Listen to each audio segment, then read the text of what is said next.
Lo mkhankaso oqale ePark Station namuhla ekuseni ngokugqugquzela abathandi bebhola ukuthi baseke iqembu emidlalweni endebe yomhlaba. Abalandeli bathathe izitimela ezibasa emidlalweni weBafana Bafana neNicaragua e-Orlando Amstel Arena namuhla. Omunye wabalandeli abaqokwa ukuyothamela imidlalo endebe yomhlaba eMexico uBotha Msila ukhuthaze abadlali ngokumela izwe. We are saying to all our players, please do us proud. We love you and we'll be there for you. The entire 60 million supporters in our country will be rallying behind you. So I'm saying, Bafana Bafana all the way. Helayano, Tabayew, Kaliratono, Bafana, Honono!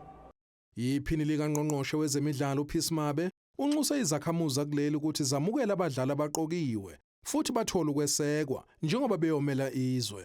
It is time for us now to unite and rally behind those that have been chosen. A decision has been made, so to be talking negatively on radio, it will not help us. Now is the time for South Africans to stand together and say, Bafana Bafana Siyavena.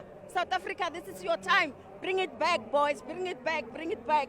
So we are happy even tonight. We know that they're going to play well, but whatever you do there, please look after yourself. Don't injure yourself. We want you to go and represent us when you are strong and fit.